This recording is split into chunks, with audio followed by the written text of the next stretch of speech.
and ginawa ko silang inspirasyon. You want to know what people's driving forces are. And if my driving force is because I don't want to see another mother hold her child and die in her arms, then you know that I'm committed to healthcare.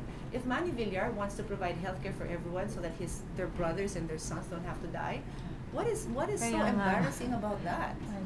So you know, so it's important that that's why I said I want to also hear my kids so that I can also help guide them, no? See through the advertisement, see through the campaign smears, and understand what is driving this person. Ano ba ang ambition nito? Ba't ba ito gusto tumakbo? Ano ba ang ambition nito? You know? And when they talk about you know, papayaman, I mean, Manny Villar is filthy rich. He doesn't need anything else. He really doesn't. So that's another smear campaign, seriously. And again, I feel, look at people's family, look at his kids. I mean, they're the most admirable young adults I have ever met. So humble, no? Yeah, I know. seriously. I mean, if my girls grow up that way, I would be a happy mother. Really. That's the thing, they just base it on the media. And one time there was this campaign issue that I had concerns with, no? And I was complaining, not to the organization. Ganyan. And then one of the sons came by and I said, sorry, hihilahin kita, makinig ka sa akin. And he was like, sorry. I said, you know, I didn't call you to say sorry because it's not your job. I just needed somebody to like dump this on, and sorry then. It's like, no, really, I'm really sorry. I said, no, you don't have to be sorry. But that's the kind of people they are, no? They're very simple. But going back, leadership. That's to me, leadership. Tough decisions. I'll tell you na lang a story off the record. Kasi if you notice me, I'm very careful, no? I don't smear anyone. Candidates are my friends. But when you ask me personally, I'll give you, and in fact, what I'm about to tell you is not smear, it's just on the record. Pero parang these are issues naman that should be in public. So I'll just tell you a story later off the record. So to give an example of leadership, where it exemplified how some people really don't have the leadership. How about that Arroyo thing? That's the one that scares. The Arroyo video. Why is it so scary? I mean, can I just say this? If you look at the campaign of the Liberal Party, and I'm trying to be as diplomatic and because like I said, I don't go around. Right. You know, I don't need. Not good, in any case, I don't need it. Okay. Right. I mean, I'm doing well. I just have to tell people my accomplishments. I don't need people to say that I'm going out of my way to criticize. But all I'm saying is this. I believe in our party, we have tried to emphasize what we can do. So like me, I talk about, you know, the programs I've worked on and further strengthening of those programs. My principal, Senator Villar and Senator Loren, continue to talk about the programs they have.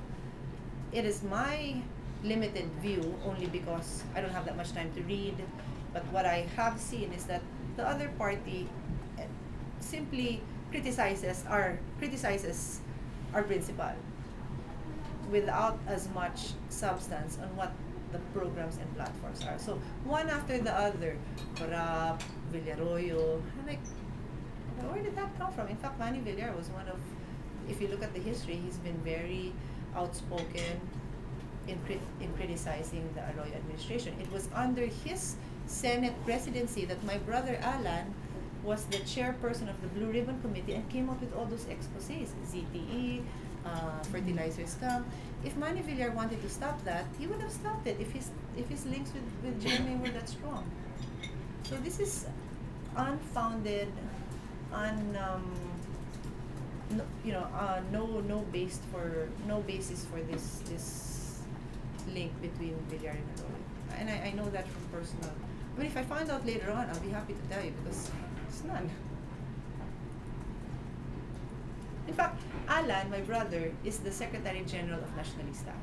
Manny Villar is the president, so that's how close the two of them are. And as you very well know, Alan has been the principal in attacking the Arroyo administration. So parang doesn't really flow consistently if Alan and Manny yung pala all along are Arroyo allies. I think it's because people are saying that all of this is transactional politics. In other words, you may be friends today, but you're my enemy tomorrow, then we can be friends.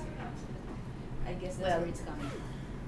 I have noted that Filipinos in general are very forgiving, no? I mean, even me, I see people in social gatherings, I'm like, oh, ay na pala yan.